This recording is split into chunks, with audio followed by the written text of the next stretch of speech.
Download aplikasi Tarbiyah Sunnah di handphone Anda. Tersedia di Google Play dan App Store. Bismillahirrahmanirrahim. Assalamualaikum warahmatullahi wabarakatuh. Innal hamdalillah nahmaduhu wa nasta'inuhu wa nastaghfiruh. ونعوذ بالله من شرور أنفسنا وسيئات أعمالنا من يهده الله فلا مضل له ومن يضلل فلا هادي له وأشهد أن لا إله إلا الله وحده لا شريك له وأشهد أن محمدا عبده ورسوله يا أيها الذين آمنوا اتقوا الله حق تقاته ولا تموتن إلا وأنتم مسلمون وبعد. Alhamdulillah kita berjumpa kembali. Melanjutkan pembahasan Kitabul Ilm. Kita masih sedang membahas tentang keutamaan ilmu. Pekan yang lalu kita sudah membahas bahwa orang yang berilmu termasuk salah satu jenis orang yang kata Nabi SAW boleh kita kabita oleh mereka, teriming-iming, tergiur, terobsesi ingin menjadi orang seperti itu. Berdasarkan hadis la hasada illa fi itsnatain. Tidak boleh hasad. Hasad di sini ghibthah, kabita, terobsesi, kepingin, teriming-iming, tergiur. Tidak boleh tergiur kecuali terhadap dua orang. Pertama, rajulun atahullahu malan fasallatahu ala halkatihi fil haqq. Pertama, orang yang Allah berikan harta, lalu ia menghabiskan hartanya itu untuk menyebarkan kebenaran. Kedua, wa rajulun atahullahu hikmah fahuwa yaqdi biha wa yu'allimuha. Orang yang diberikan hikmah atau ilmu, dia terapkan untuk dirinya dan diajarkan kepada orang lain. Kepada dua tipikal manusia seperti ini boleh kamu kepengen seperti itu. Itu sudah diterangkan. Kita lanjut. Salah satu di antara keutamaan ilmu adalah annahu tariqul jannah. Ilmu itu jalan menuju surga. Bahkan disebutkan oleh Al-Imam Ibn Rajab Al-Hambali rahimahullah, ilmu itu jalan tercepat, termudah menuju surga. Sebuah hadis yang sahih diriwayatkan oleh Imam Muslim dalam kitab sahihnya, man salaka tariqan yaltamisu fihi ilman sahalallahu bihi tariqan ilal jannah. Siapa orang yang menelusuri suatu jalan untuk mencari ilmu, Allah akan mudahkan bagi orang itu jalan menuju surga.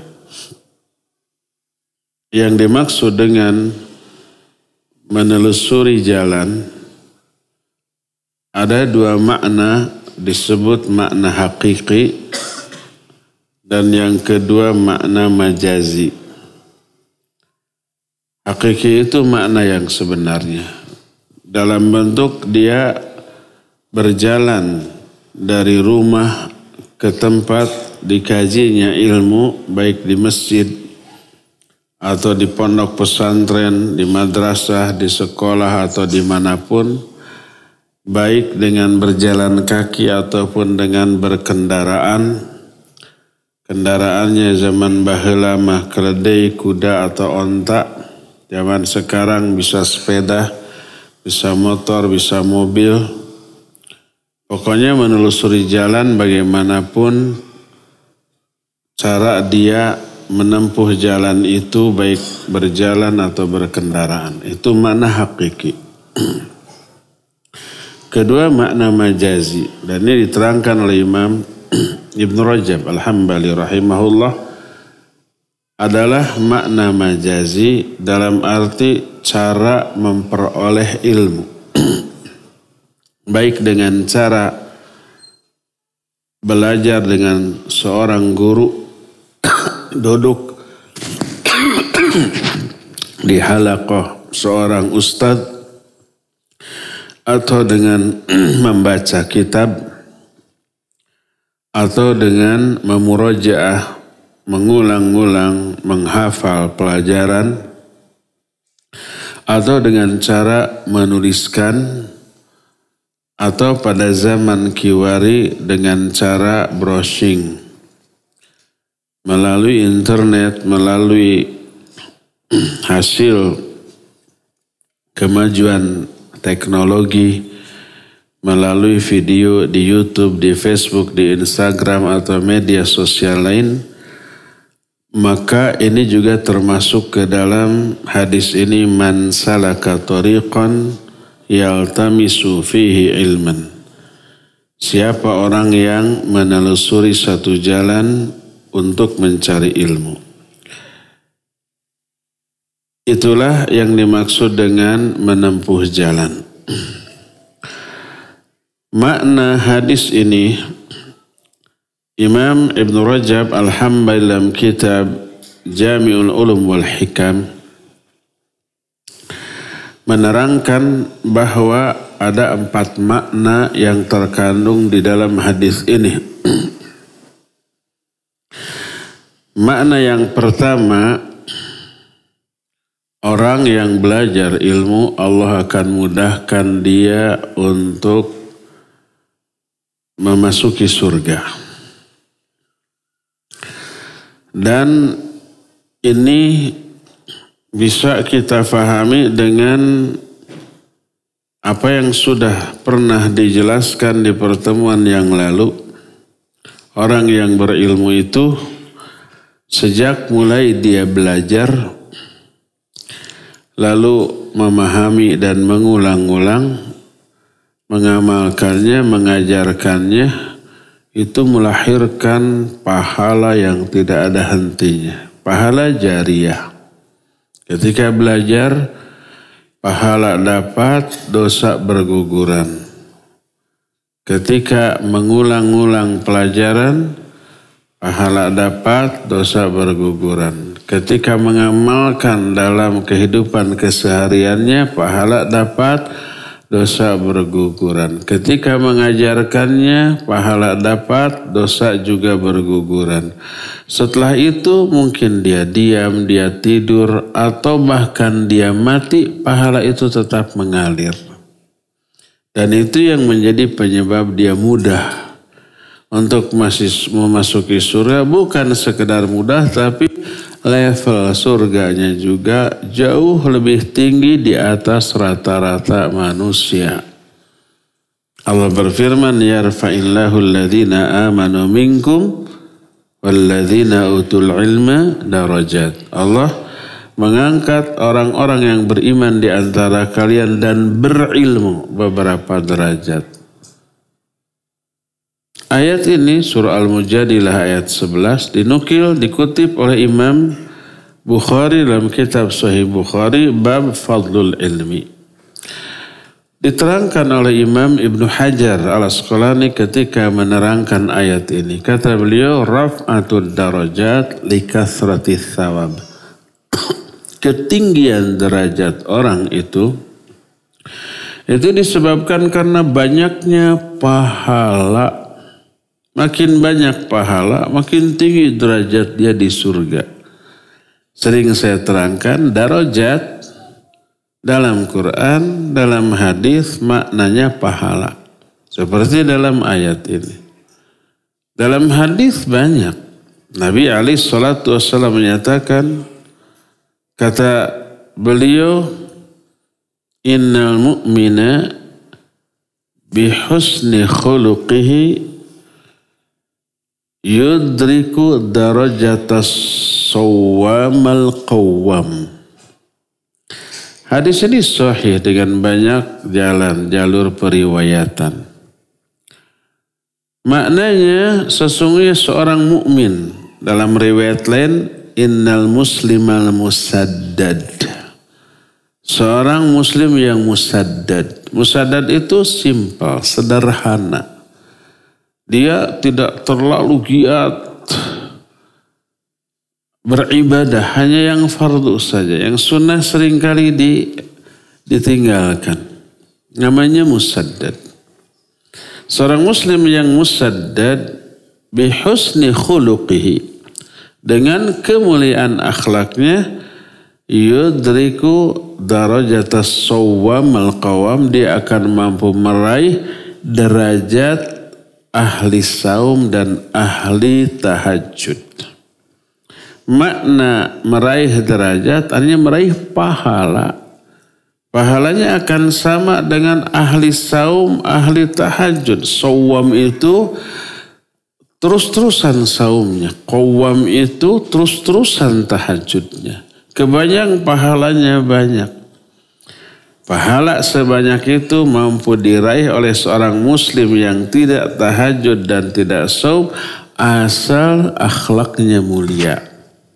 Ini diterangkan oleh para ulama dalam bab keutamaan akhlak atau fadlu husnil khuluq atau keutamaan akhlak yang baik. Jadi orang itu tidak hanya masuk surga, tapi meraih derajat yang tinggi di surga karena banyaknya pahala, dan pahala yang banyak ini salah satunya lahir dari ilmu.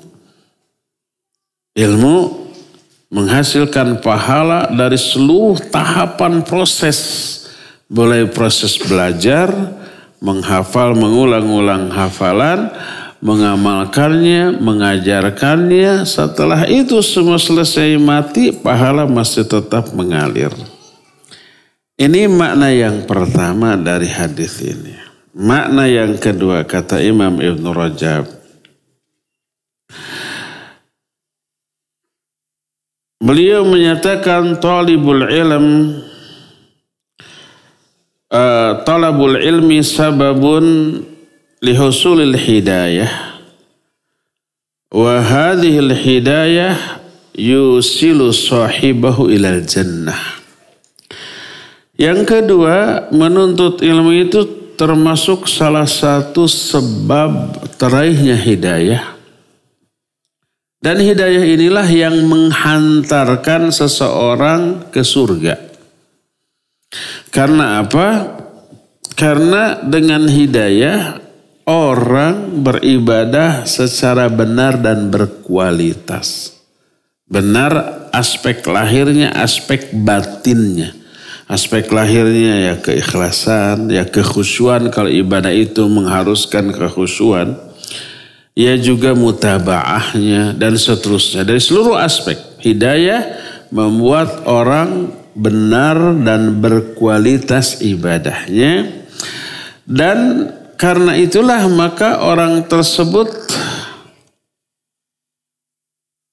mudah masuk surga. Ingat, seseorang masuk surga karena sebab amalan.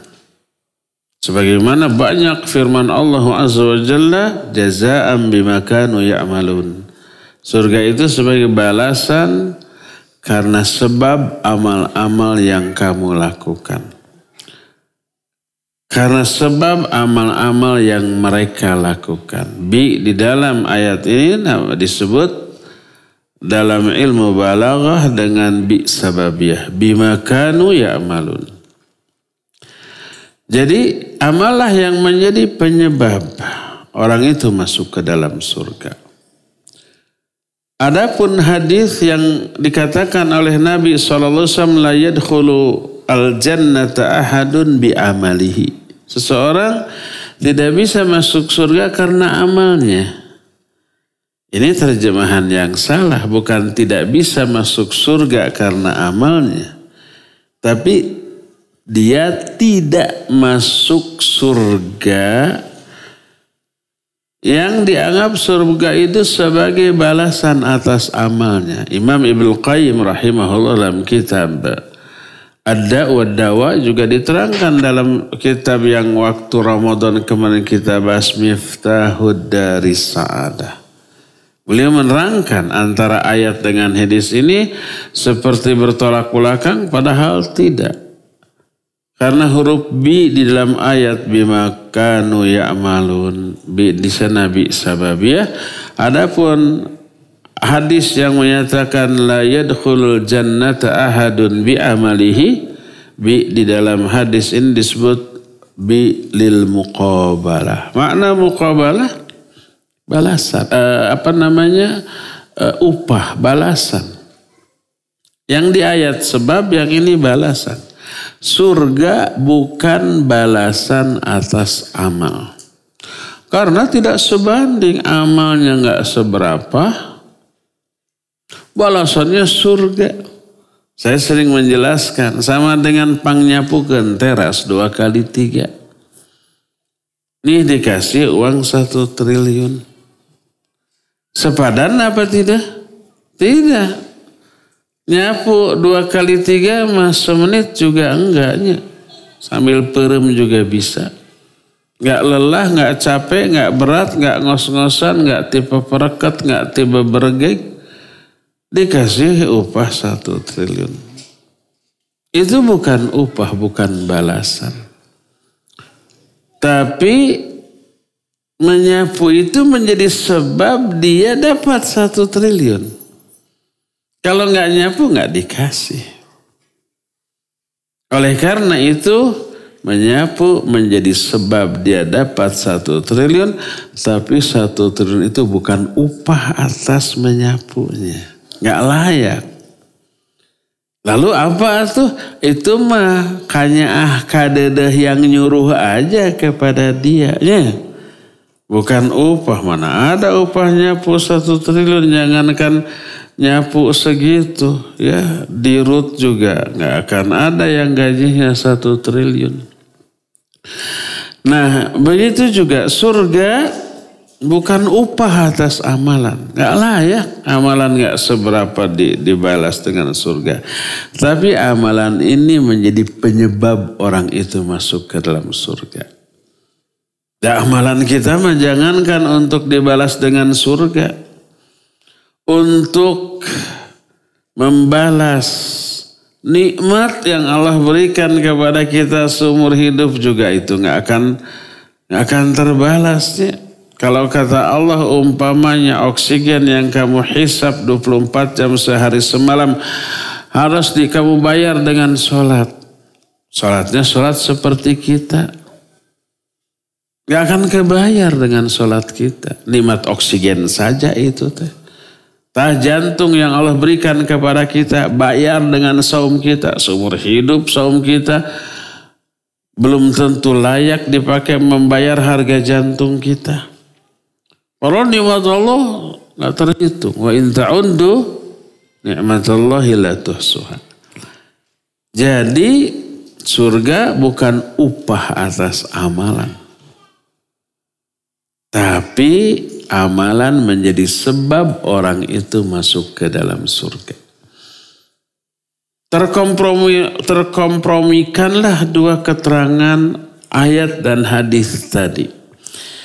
Berdasarkan hal itulah maka yang dimaksud siapa orang yang berjalan mencari ilmu, dia akan Allah mudahkan jalan menuju surga.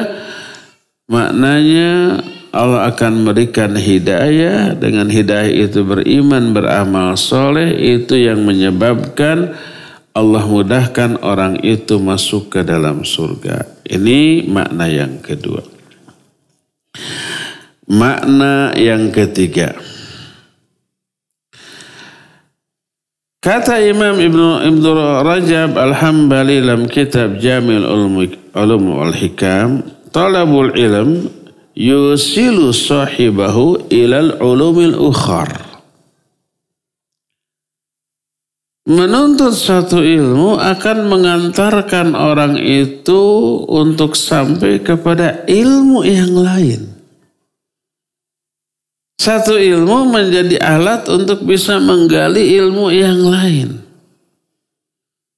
Umpamanya contoh belajar bahasa Arab, nahwu dan shoraf, apalagi sampai ke level balaghah. Balaghah itu ilmu sastranya. Maka dengan menguasai ilmu bahasa Arab, dia bisa membongkar kitab hadis, kitab tafsir, kitab fiqih, kitab tauhid atau akidah, kitab-kitab lain. Terus kita belajar hadis. Dari belajar hadis lahir fiqih, ilmu fiqih. Makanya setiap faqih pasti dia muhaddis. Setiap ahli fiqih seperti imam yang 4, Imam Abu Hanifah, Imam Malik, Imam Syafi'i, Imam Ahmad bin Hanbal, rahimahumullahu ta'ala ajmain. Itu ahli fiqih. Menguasai hadis enggak? Ya pastilah. Sebab fiqih itu lahir dari hadis. Kita kan punya majelis kajian kitab Bulughul Maram. Bulughul Maram itu dikenal dengan kitab fiqih. Mulai dari tata cara wudu, mandi, tayamum, sholat, terus. Apa isi dari kitab fiqih Bulughul Maram ini? Hadis-hadis tentang tata cara ibadah. Dipelajari dulu hadis, dari hadis ini lahir pemahaman fiqih. Fikih ibadah, fikih muamalah, fikih siasah, fikih jinayah, dan seterusnya. Jadi ilmu hadis menghantarkan orang yang menguasai kepada ilmu fikih dan kepada ilmu-ilmu yang lainnya. Dan inilah yang menyebabkan ada efek domino yang positif bagi orang yang mempelajari satu cabang ilmu. Dikuasai satu cabang ilmu, terbuka cabang ilmu yang lain. Dikuasai cabang ilmu yang kedua, membuka terfahaminya cabang ilmu yang ketiga. Terus begitu, tidak ada ujung pangkalnya. Dan ini diisyaratkan oleh banyak ayat dalam Al-Quranul Karim. Sebagaimana ini bukan ayat, bukan hadis, tapi perkataan para ulama. Para ulama ini mengatakan ini setelah menelaah banyak ayat dan hadis. Mereka menyatakan, man amila bima alima awrathahullahu ilma malam ya'lam. Siapa orang yang mengamalkan ilmu yang sudah difahaminya, Allah akan wariskan kepada dia ilmu-ilmu yang belum diketahuinya. Maknanya Allah akan mudahkan dia untuk belajar ilmu lain dan Allah mudahkan untuk difahami oleh orang itu. Ini diambil dari banyak ayat, di antaranya Al-Quran menyatakan thawabul hasanah. Ini bukan ayat kata, ini perkataan para ulama yang dikutip oleh Imam Ibn Rajab dalam kitab Lataiful Ma'arif. Thawabul hasanah al-hasanah ba'daha. Dan ini diambil dari ayat hal jazaa'ul ihsan illa al-ihsan. Al-jaza' min jinsil amal. Kalau al-jaza' min jinsil amal bukan ayat, bukan hadis. Tapi itu ungkapan para ulama. Tapi kalimat hal jazaa'ul ihsan illal ihsan itu ayat yang terdapat dalam Al-Quran surah Ar-Rahman. Setelah itu fabi ayyi ala'i rabbikuma tukadziban. Nah, juga di dalam surah Maryam ayat 76 Allah menyatakan wa yazidullahu alladhina ihtadaw hudan.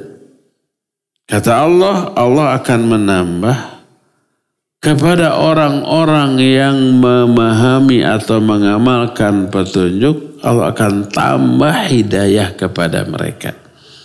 Allah akan berikan petunjuk dalam bentuk ilmu dan taufik kepada orang itu.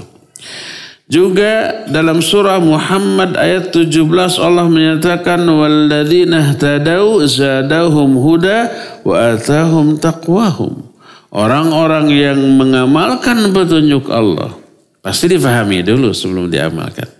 Dipelajari, difahami lalu diamalkan, Allah akan tambahkan kepada mereka hidayah atau petunjuk dari Allah dan Allah akan berikan kepada mereka ketakwaannya. Kita kan pernah membahas makna hidayah. Hidayah ada dua macam. Hidayah irsyad wad dilalah berupa ilmu dan hidayah taufiq. Kalau hidayah berupa ilmu itu teori sifatnya. Kalau hidayah taufiq itu keinginan dan kemampuan untuk mempraktekkan ilmu itu. Itu hidayah taufiq.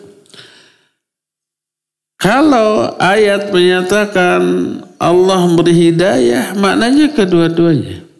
Diberi ilmu, diberi juga taufik. Dia faham, lalu dia aplikasikan. Itulah janji Allah Azza wa Jalla dalam Al-Quran. وَالَّذِينَ اهْتَدَوْا زَادَهُمْ هُدًى وَآتَاهُمْ تَقْوَاهُمْ. Dan banyak lagi ayat-ayat yang senada yang menyatakan bahwa difahaminya satu ilmu itu membuka kemudahan memahami ilmu-ilmu yang lain. Satu ilmu menghantarkan orang itu kepada ilmu-ilmu yang lainnya. Sehingga semakin lama semakin bertambah ilmu, bertambah hidayah, bertambah besar semangat untuk mengamalkannya, mengajarkannya, mendakwahkannya, dan seterusnya. Lahir banyak kebaikan. Makanya tak heran apabila Nabi SAW menyatakan, "May yuridillahu bihi khairan yafaqihu fiddin." Siapa orang yang dikehendaki kebaikan oleh Allah. Maknanya Allah, kalau Allah ingin orang itu meraih kebaikan, caranya Allah fahamkan dia tentang agamanya. Allah berikan ilmu yang menyebabkan dia faham tentang agamanya. Jadi kalau Allah berikan pemahaman tentang agama kepada seorang, menunjukkan Allah ingin memberikan banyak kebaikan kepada orang itu karena dari ilmu lahir banyak kebaikan. Inilah makna yang ketiga dari hadis tadi. Makna yang keempat. Kata Imam Ibn Rajab Al-Hambali rahimahullahu ta'ala. Yang dimaksud dengan Allah memudahkan jalan menuju surga adalah di akhirat. Salah satu fase yang pasti harus dilalui oleh semua orang di akhirat adalah menyeberang sirat. Itu terjadi setelah proses hisab, dibagikan catatan amal, ditimbang, dan seterusnya tuh. Setelah itu semua menyeberang sirat. Sirat ini sifatnya gimana? Pertama, super kecil. Sampai Imam Sufyan bin Uyainah menyatakan balaghana anna sirat ahadda minas syayf. Telah sampai berita kepada kami dari kalangan para sahabat bahwa sirat itu lebih tajam daripada pedang. Ini yang sahih. Adapun keterangan yang menyatakan sirat itu seperti rambut dibelah 7. Tidak ada keterangan itu. Yang ada adalah lebih tajam daripada bagian tajam sebuah pedang. Kebayang kecilnya? Iya. Terbentang di atas neraka menuju surga. Terbayang susahnya? Iya. Atau jangankan begitu, kita nyebrang sungai. Di bawahnya bukan api. Air atau sungai itu umpamanya saatnya. kering gitu. Jembatannya itu batang pohon kelapa. Hujan. Berani kita umpamanya si sungainya itu lagi cah tuh lagi bukan banjir, deras arusnya. Berani nyebrang? Enggak ada pegangan.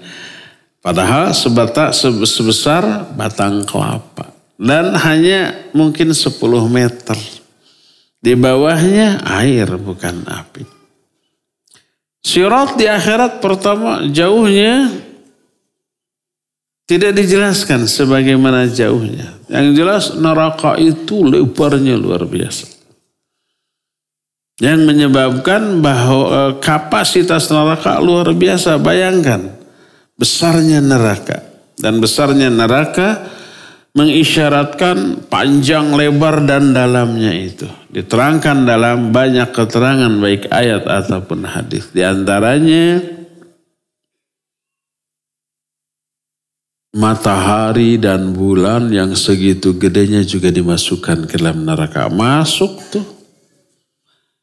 Para konon katanya ya, percaya aja sudahlah. Matahari itu jauh lebih besar daripada bumi yang kita injak katanya. Betul apa benar? Wallahu a'lam. Katanya iya. Sekian juta kali lipat apa? Padahal bumi yang kita bijak menurut kita wah tak berujung, tak berpangkal. Memang tak gede banget menurut kita. Apalagi matahari. Dimasukkan tuh ke dalam neraka. Muat. Yang kedua, jumlah manusia dan jin yang masuk ke neraka jauh lebih banyak daripada yang ke surga. Jumlah manusia aja miliaran ya dari awal di zaman Nabi Adam sampai orang yang pada hari kiamat nanti. Sekarang aja di zaman kita entah berapa miliar penduduk seluruh dunia ini. Apalagi dengan yang kelak, dengan yang dahulu. Belum bangsa jin. Sebagian besar mereka masuk neraka. Ketampung. Dan ketika seluruh ahli neraka sudah masuk ke dalam neraka, neraka masih kosong. Allah berfirman, "Yauma naqulu li jahannam halim talati. Wa taqulu hal mim mazid." Pada hari itu maksudnya ketika semua ahli neraka sudah ke neraka. Nggak ada lagi yang akan masuk neraka, enggak. Ahli surga sudah ke surga semua. Kami berkata kepada neraka, kata Allah, halim talati, apakah kamu sudah penuh? Apa kata neraka? Wa taqulu hal mim mazid, masih ada tambahan enggak? Lapar kene. Itu kapasitas neraka luar biasa. Dan itu mengisyaratkan ukuran yang juga besar, lebarnya, panjangnya, dalamnya. Nah di atas neraka itu terbentang sirat. Sirat itu pertama tajam, yang kedua licin, matak tis soledat, tis serele, tis kosewat, tis jalikeh, dan terpleset bahasa Indonesia ya mati. Muzillah itu bikin kepleset. Yang kedua. Yang ketiga gelap. Ketinggali curug-curug acan. Maka orang-orang mukmin mereka memperoleh cahaya atas ibadah dan amal solehnya. Besarnya cahaya yang dimiliki oleh orang mukmin tergantung kadar keimanan, kesolehan yang mereka miliki di dunia. Ada yang cahayanya itu sebesar pohon kurma. Ada yang cahaya sebesar dirinya. Orang munafik sebesar jempol reprai. Kadang-kadang parem. Kadang-kadang nyala. Itu dilihat oleh orang mukmin. Maka orang mukmin berdoa, Rabbana atmim lana nurona. Ya Allah, sempurnakan bagi kami agama kami. Orang munafik laki perempuan melihat cahaya orang mukmin begitu gede, sedangkan mereka mah tadi reperai. Maka mereka ingin nebeng. Tunggu, kami ikut nebeng kepada cahayamu. Kan dijelaskan oleh Allah dalam Al-Quran, yauma yaqulul munafiquna wal munafiqatu lilladzina amanu dzuruna naqtabis min nurikum. Pada hari itu orang munafik laki dan perempuan berkata kepada orang-orang yang beriman, tunggu, kami nebeng kepada cahayamu. Qila raji'u wara'akum faltamisu nura. Dikatakan, balik lagi sana, ke belakang. Dan cari cahayamu sendiri. Gak diizinkan. Tapi kekeh. Orang munafik itu kekeh-petekeh ingin nebeng, ngotot, surotot, ngeyel, surayel, ingin akhirnya faduriba bainahum bisur. Maka dipisahkan oleh sebuah benteng antara orang mukmin dengan orang-orang munafik. Itu penjelasan ayat dalam Al-Quran Nurul Karim. Gelap si sirat itu. Ia kecil, ia matak tijali ke tiserele, tisoledat, tikosewad karena licin. Ia juga gelap luar biasa. Bayangkan, apa mungkin ada orang yang selamat? Ternyata ada orang mukmin yang keimanan dan amal solehnya luar biasa. Ada yang secepat kilat. Jadi begitu nyebrang, sekilat sudah ada di seberang. Selamat. Ada yang kecepatannya seperti burung terbang. Ada yang kecepatannya seperti kuda berlari. Saya nggak tahu cepat mana burung terbang dengan kuda berlari. Cepat mana kira-kira? Tergantung kudanya, tergantung burungnya. Burung apa? Kudanya juga kuda poni apa kuda apa gitu ya. Pokoknya cepat lah. Ada yang secepat orang berlari. Ada yang berjalan cepat. Ada yang ngalenghoy. Ada juga yang bahasa Sunda ada dibedakan. Ngorondang dan ngalangsud. Ngorondang itu merangkak.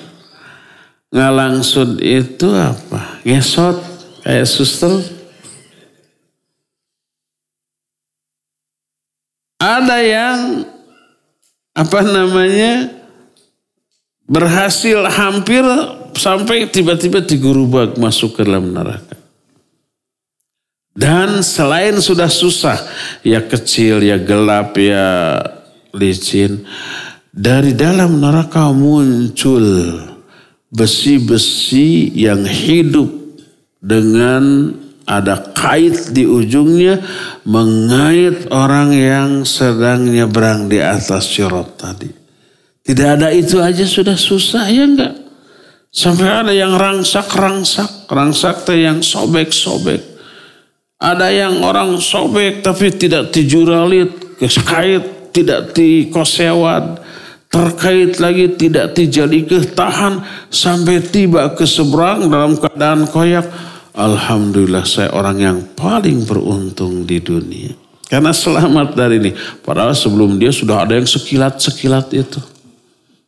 Tapi minimal selamat dari api neraka saya sudah keberuntungan yang luar biasa. Itulah sirat.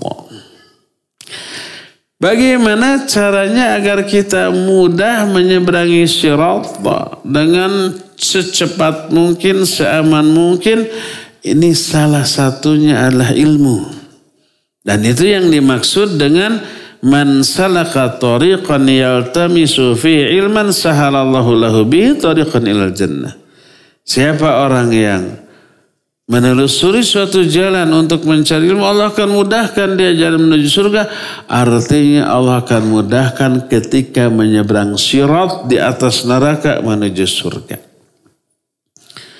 Ternyata efek dari belajar ilmu ini terlepas Faham atau tidak faham, kan ada orang yang agak-agak lambat daya tangkapnya, diterangkan sekali lebeng gitu ya. Yang kedua kali blank gitu, ketiga kali poeken gitu, keempat kali gelap sudah, kelima kali agak paham tapi salah pemahamannya. Yang tadi mah yang blank mah gagal paham, sama sekali nggak memahami apapun. Kalau yang salah paham, ini yang lebih berbahaya, merasa paham tapi pemahamannya salah, keliru. Seperti apa fungsi payung ketika hujan? Untuk melindungi diri kita agar tidak kehujanan. Tapi ketika ada peribahasa sedia payung sebelum hujan, ada orang yang salah memahami. Jadi karena musim hujan dia keluar bawa payung. Cereg teh hujan. Dia kaget. Nah setelah bawa payung juga anger hujan teh turunnya. Atau anger jibruk. Dia memahami sedia payung sebelum hujan itu. Dia pahami payung itu berfungsi mencegah turunnya hujan. Setelah bawa payung, nah anger hujan. Itu salah paham, gagal paham. Salah paham. Jadi tidak dibuka itu payungnya. Jibruga tuh. Orang yang gak bawa payung lari berlarian. Ini cuek. Diteriakin. Hei hujan kamu. Lari atuh. Apa jawabnya? Emang kalau saya lari hujannya berhenti. Ini salah paham, gagal paham. Salah paham. Dikiranya lari itu mencegah turunnya hujan. Padahal apa fungsi lari? Biar sehat. Lari itu biar tidak jibruk gue. Artinya lari menuju ke tempat teduh gitu. Ini masa emangnya saya kalau saya lari hujannya berhenti? Enggak. Jadi percuma lari. Salah paham dia. Nah, jadi ada orang yang ketika diterangkan suatu ilmu dia merasa paham tapi pemahamannya salah. Contoh, jangan baca sholawat ini. Nggak ada contoh dari Nabi SAW. Orang yang idiot memahami, oh ini anti sholawat. Oh ini melarang sholawat. Kan gitu ya.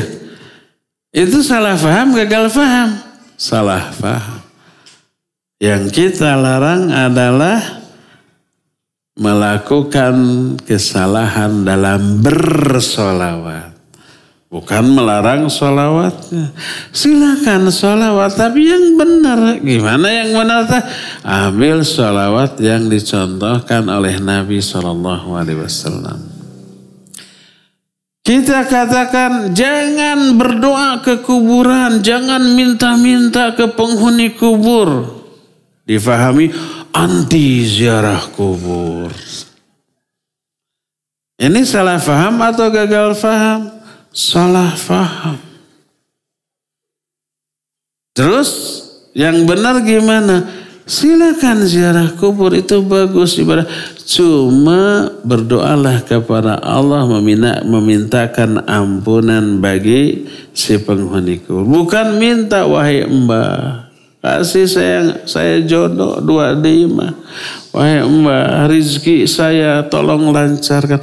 Itu yang terlarang. Yang kita larang melakukan kesalahan saat ziarah kubur. Tapi orang yang idiot menyatakan anti ziarah kubur.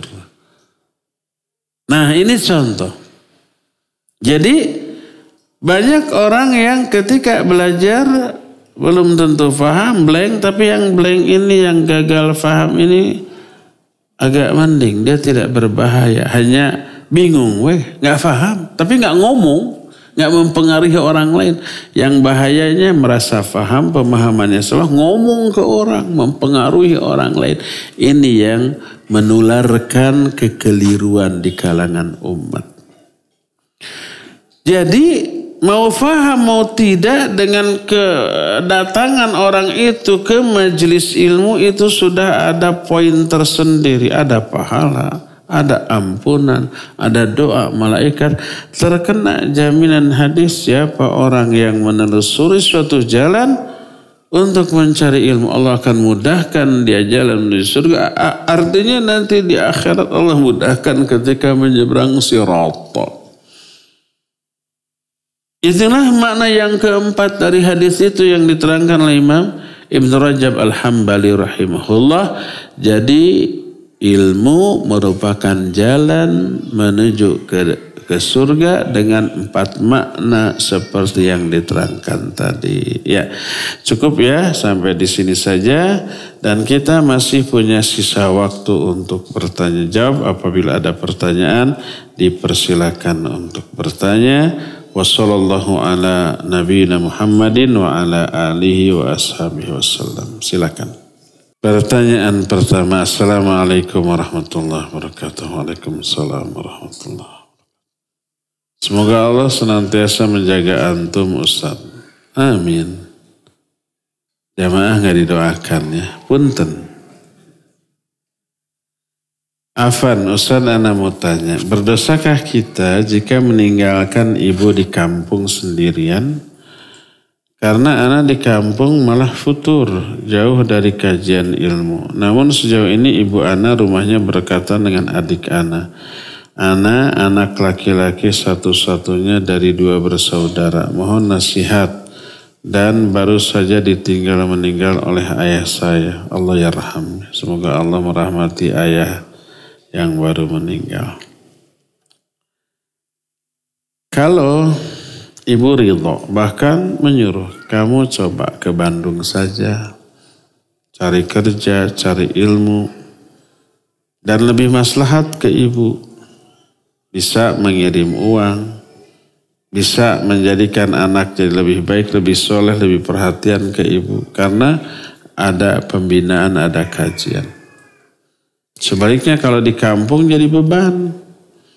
Tiap harinya ulu kutek aja di rumah.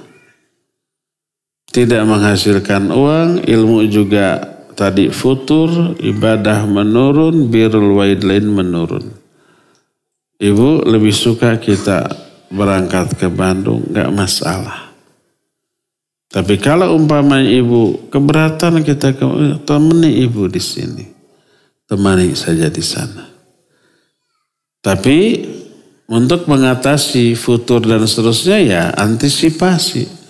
Dengan cara tetap mengaji. Tadi sudah dijelaskan mengaji tidak harus langsung hadir. Bisa melalui internet sekarang. Bisa melalui radio, melalui TV, melalui media sosial. Bisa melalui HP gitu ya. Kalau bisa adakan kajian di kampungnya. Tidak ada ustadz, panggil dari luar ke sana. Nggak ada biaya, bilang ke yayasan. Kita biayai insya Allah untuk mendatangkan ustadznya. Asal kampungnya masih di Jawa Baratnya, ulah di Papua. Jadi mana yang lebih menyenangkan ibu ya?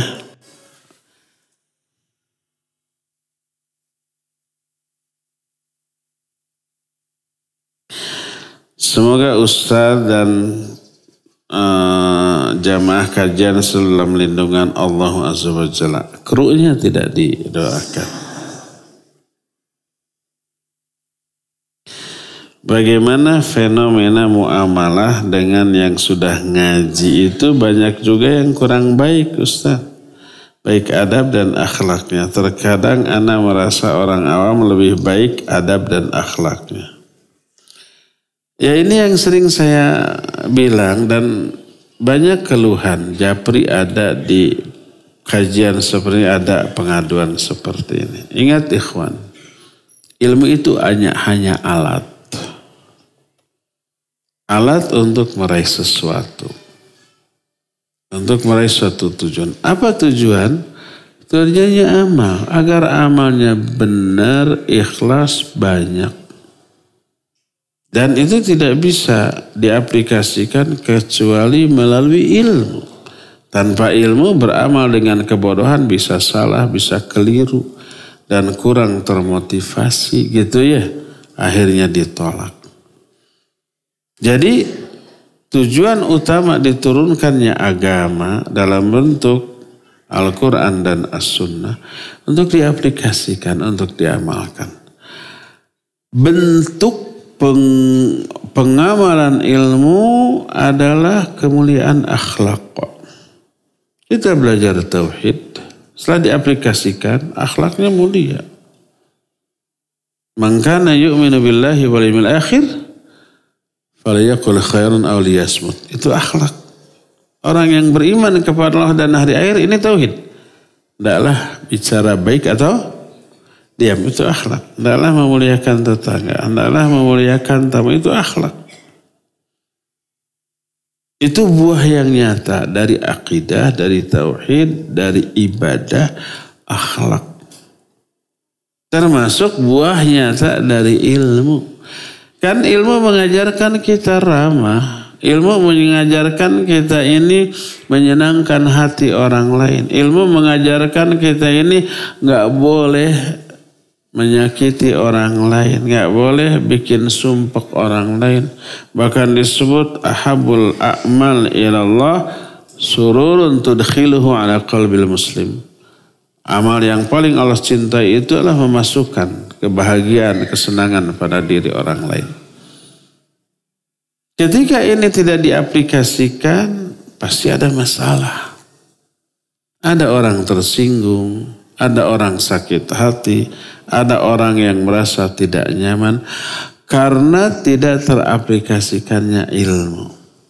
Nah, seperti ini fenomena muamalah yang kurang baik dari ikhwan akhwat yang sering ngaji. Saya sering jelaskan akhwat tuh terutama ya. Ikhwan mah jarang, lebih soleh dari akhwat. Ustaz, saya kalau ngaji itu mak-mak yang lebih senior itu, juteknya katanya, galaknya, terus ekspresi wajahnya kurang menyenangkan. Itu menjadi penghalang berkembangnya dakwah.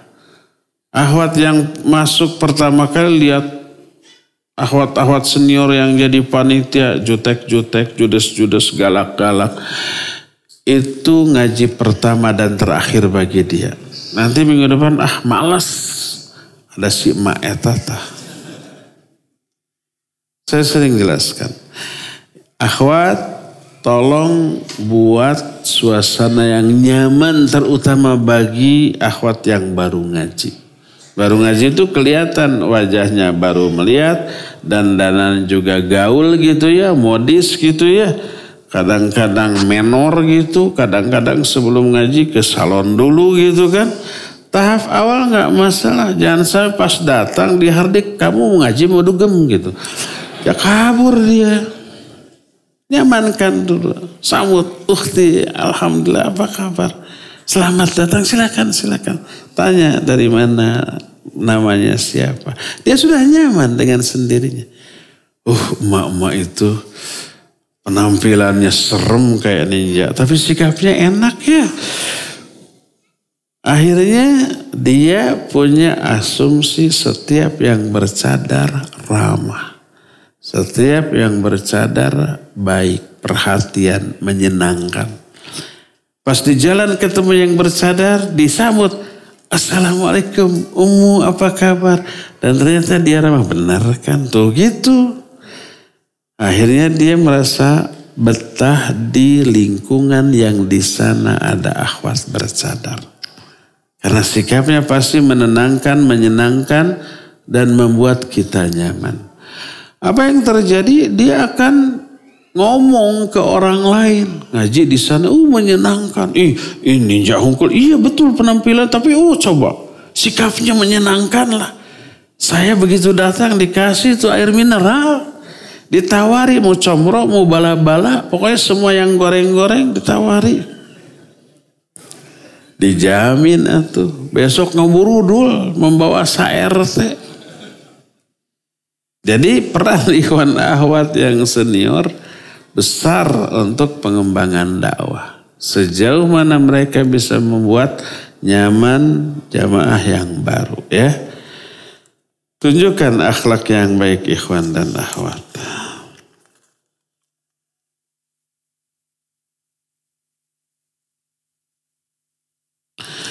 Bagaimana cara agar kita mencintai setiap perintah Allah? Pertama, tentu saya berdoa minta hidayah kepada Allah. Hidayah untuk apa? Hidayah untuk mencintai apapun dan siapapun yang Allah cintai. Ya, itu yang pertama. Yang kedua, yakini semua perintah Allah itu pasti maslahat untuk kita. Pasti baik untuk kita. Pasti menyelamatkan kita lahir batin dunia akhirat. Itu pasti baik. Tidak pernah Allah menyuruh sesuatu untuk keburukan kita. Husnudzon seperti itu, yakini seperti itu. Dengan meyakininya pasti kita mencintai. Walaupun berat. Ada perintah dan larangan ini memberatkan kita, tapi yakin itu pasti baik. Jangankan Allah tuh. Dokter atau BPOM suka melarang kita banyak. BPOM awas, makanan ini jangan dibeli, jangan dikonsumsi, kandungannya ini berbahaya, ini. Gitu kan? As bumbu ini jangan dibeli, ini obat ini jangan dibeli, bahaya gini. Kita ngomong ke mereka sedikit-sedikit jangan, sedikit-sedikit nggak boleh. Apa begitu? Enggak, tapi berterima kasih alhamdulillah karena ada BPOM. Kita tahu mana yang berbahaya, mana yang tidak. Mana yang manfaat, mana yang madarat bagi kita. Walaupun tadinya kita suka kepada suatu makanan. Ya enak. Penampakannya tempting. Menggiurkan pikabitaun gitu ya. Murah harganya. Malah banyak yang ngasih gratis. Enak setiap hari. Ternyata BPOM menyatakan bahaya. Bisa menimbulkan kanker, bisa menimbulkan ini. Bagaimana siapa kita? Itu mah saingan bisnis. Itu mah gak mau tersaingi. Macam apa begitu? Terus makan? Enggak. Kita berhenti. Enak tapi bahaya. Terima kasih. Kan gitu. Jadi walaupun larangan, kita suka kepada orang yang melarang. Karena pasti larangannya ini kalau dilanggar berbahaya bagi kita. Mereka lebih menganjurkan para ahli kesehatan, ahli gizi, dokter menyatakan coba perbanyak minum makan berserat yang warna hijau, sayur, buah gitu kan. Apalagi yang pahit, paria segitu. Walaupun pahit, walaupun dari segi rasa kurang selera, tapi tahu ini manfaat, kita makan dan kita menyukai orang yang menganjurkan itu. Itu baru orang. Apalagi Allah Azza wa Jalla. Setiap perintah Allah pasti baik. Setiap larangan Allah pasti buruk kalau dilanggar. Maka dengan cara seperti itu insya Allah kita akan mencintai setiap perintah Allah. Surga diperuntukkan bagi wanita mukminah juga. Adakah pahala surga khusus wanita dan kesukaan wanita di surga apa ya? Gak tahu. Wanita yang lebih tahu. Sebenarnya apa yang disukai oleh manusia standar semuanya hanya 3. Makanan, minuman, dan syahwat. Itu saja. Ini yang membuat makhluk manusia, jin, binatang merasa bahagia, merasa senang. Ini terpenuhi dengan kualitas maksimal, udah bahagia. Di dunia begitu, ya. Orang cari jabatan, cari pangkat, kekuasaan, popularitas, uang, itu untuk memenuhi kebutuhan makan, minum, dan syahwat. Laki perempuan sama. Cuma kalau di dunia banyak pertama hanya beberapa saat nikmatnya. Makan, minum berapa menit nikmatnya ya. Nah, kedua ada risiko makanan berisiko mengganggu kesehatan. Apalagi berlebih-lebihan. Minuman juga begitu. Kalau di surga hanya ada kenikmatan dengan durasi waktu yang sesuai dengan keinginan kita tanpa resiko keburukan apapun. Makan minum kita di sana itu tidak melahirkan kotoran, tidak BAB, BAK, BA, tidak meludah, tidak beringus, tidak akan gemrot, ya, tidak ada kolesterol, gula, diabetes, tensi tinggi, asam urat, nggak akan ada semua di surga itu. Semaunya, sepuasnya, karena makan minum di dunia kita karena butuh. Kalau makan minum di surga bukan karena butuh. Tapi karena ingin menikmati rasa makanan saja. Rasa makanan minuman. Nah, wanita juga sama ya, sama. Ada nggak wanita yang mengatakan saya emang nggak suka makan, nggak suka minum, nggak tertarik kepada lawan jenis, itu mah nggak normal, ya nggak? Jadi sama lah intinya.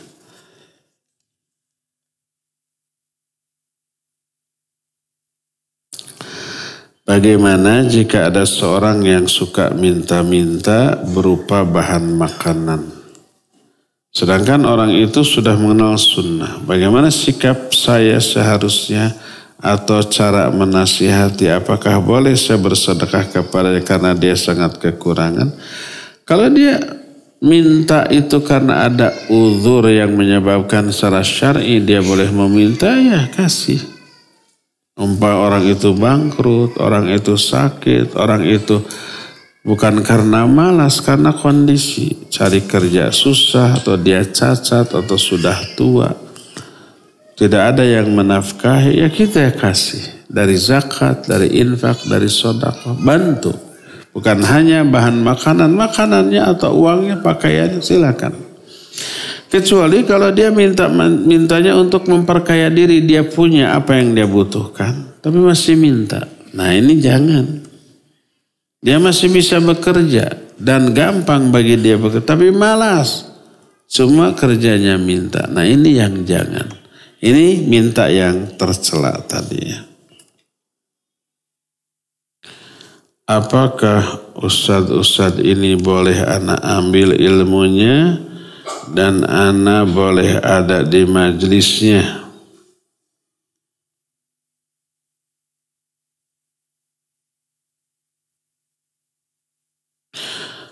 Nama-namanya asing ya. Mungkin ini saya tidak menjadi penentu seorang boleh diambil ilmunya atau tidak. Tidak semua yang saya tidak kenal berarti nggak boleh diambil ilmunya, enggak. Nama-nama ini terus terang saya tidak begitu kenal. Tapi mungkin saja mereka lurus, ilmunya mendalam, mungkin jauh lebih berilmu dari saya, tapi saya tidak kenal, mungkin lebih muda, tapi benar gitu. Tapi saya tidak tahu, saya tidak kenal. Sekali lagi ini bukan tahdir, bukan larangan ya, tapi saya tidak tahu. Pertama Ustadz Isham Aini LC, kedua Ustadz Ega Abu Fahad LC, ketiga Ustadz Fuad Mubarak LC, keempat Ustadz Nazmi Umar Bakar. Ya sekali lagi ini bukan tahdir. Coba cari keterangan dari yang lain-lain.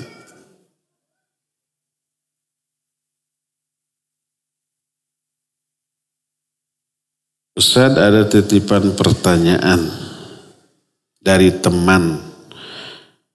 Jangan nitip pertanyaan lah, suruh datang aja. Kalau mau nitip makanan gitu. Bagaimana kalau ada orang tukar cincin? Itu tradisi Nasrani. Gak boleh kita melakukan. Man tasyabbaha biqaumin wa huwa minhum. qadarullah tidak jadi, tuh kan tidak jadi nikah. Apakah cincinnya harus dikembalikan? Kalau keberadaan orang itu tidak diketahui sehingga susah untuk mengembalikan, terus harus gimana? Wallahu a'lam. Saya nggak tahu status tukar cincin. Apakah saling menghadiahi gitu? Kalau status saling menghadiahi, si perempuan menghadiahkan cincin ke laki-laki dan laki-laki menghadiahkan cincin. Status hadiah halal boleh, nggak apa-apa. Jadi kalau sudah tukar cincin berarti cincin yang masing-masing diberikan itu milik masing-masing. Mau jadi mau enggak sudah tidak harus dikembalikan. Kalau memang hadiah. Kalau cincinnya dari emas, laki-laki yang muslim nggak boleh pakai cincin emas atau perak, ya maka nggak boleh.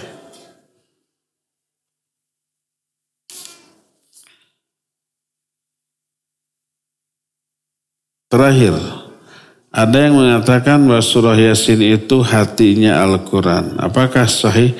Bukan hati, tapi jantungnya Al-Quran.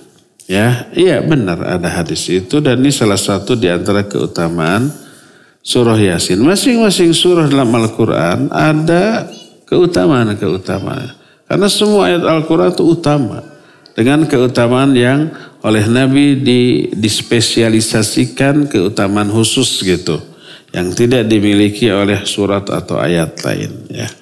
Ini terlepas dari hukum membaca rutin di waktu tertentu, ini beda lagi pembahasannya. Ya cukup ya sampai di sini saja. Insya Allah kita jumpa kembali di hari Sabtu yang akan datang. Subhanakallahu bihamdik asyhadu an la ilaha illa anta astaghfiruka wa atubu ilaik. Walhamdulillahirabbil alamin. Wassalamualaikum warahmatullahi wabarakatuh.